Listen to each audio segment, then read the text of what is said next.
அவர்கள் அனைவரும் மாயக்காரரும் பொல்லாதவர்களுமாய் இருக்கிறார்கள். ஆதலால் ஆண்டவர் அவர்கள் வாலிபர் மேல் பிரியமாய் இருப்பதில்லை.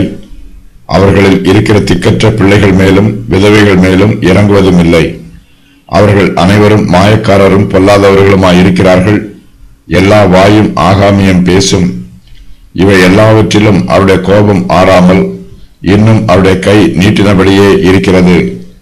இஸ்ரவேல் தேசம் முழுவதிலுமே துன்மார்க்கம் நிரம்பி இருக்கிறது. இஸ்ரவேல் புத்திரர் எல்லோர் மத்தியிலும் துன்மார்க்கமானது ஒரு கொள்ளை நோயை போல பரவி இருக்கிறது.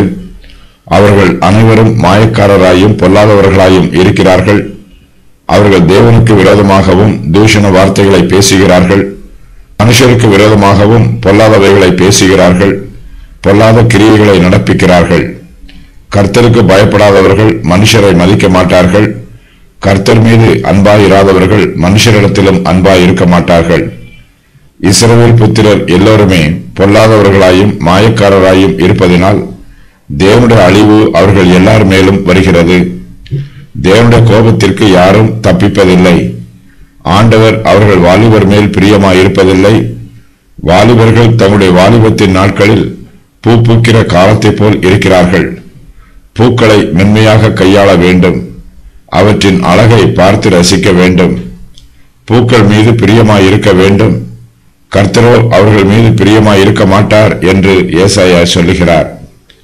இஸ்ரவேல் புத்திரர் மத்தியில் திக்கற்ற பிள்ளைகளும் விதவைகளும் ஏராளமானோர் இருக்கிறார்கள். யுத்தத்திலே புருஷர்கள் அநேகர் மரித்து போனதினால் விதவைகளின் எண்ணிக்கையும் திக்கற்ற பிள்ளைகளின் எண்ணிக்கையும் அதிகமாயிருக்கிறது. அவர்களுக்கு மனுஷருடைய உதவியும் தேவை, கர்த்தருடைய ஆதரவும் தேவை. ஆனால் கர்த்தர் அவர்கள் மேல் இறங்குவதில்லை என்று ஏசாயா சொல்லுகிறார். திக்கற்ற பிள்ளைகளை ஆதரிக்க வேண்டிய கர்த்தர் அவர்களை ஆதரியாமல் கைவிட்டு விடுகிறார். இஸ்ரவேல் புத்திரர் எல்லோருடைய வாயும் ஆகாமியம் பேசுகிறது. கர்த்தருக்கு விரோதமாகவும் பேசுகிறது, மனுஷருக்கு விரோதமாகவும் பேசுகிறது. வாலிபரும் ஆகாமியம் பேசுகிறார்கள். திக்கற்ற பிள்ளைகளும் விதவைகளும் ஆகாமியம் பேசுகிறார்கள். ஜனத்தை வழி நடத்துகிற மூப்பரும் ஆகாமியம் பேசுகிறார்கள். அவர்கள் எத்தராய் இருக்கிறார்கள். இதனால் கர்த்தருடைய கோபம் இஸ்ரவேல் புத்திரர் மேல் வந்திருக்கிறது. கர்த்தர் அவர்களை தண்டிக்கிறார். ஆனாலும் கர்த்தருடைய கோபம் இன்னும் மாறாமல் இருக்கிறது. இஸ்ரவேல் புத்திரருக்கு விரோதமாய் கர்த்தர் தம்முடைய கோபத்திலே நீட்டின கை நீட்டினபடியே இருக்கிறது. அவர்களுக்கு சங்காரம் நியமிக்கப்பட்டிருக்கிறது.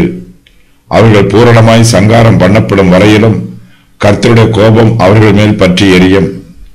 கர்த்தருடைய இரக்கத்தை பெறாதவர்கள் வாலிபர், திக்கற்ற பிள்ளைகள், விதவைகள். பொதுவாக இவர்கள் கர்த்தருடைய இரக்கத்தை பெறுவார்கள். ஆனால் தம்முடைய கோபத்தின் நிமித்தம் கர்த்தர் இவர்கள் மேல் பிரியமாய் இருப்பதில்லை. இரக்கம் காண்பிக்கப்படாத பாவங்கள், மாயக்காரராக ஜீவிப்பது, பொல்லாதவர்களாக ஜீவிப்பது, ஆகாமியம் பேசுவது.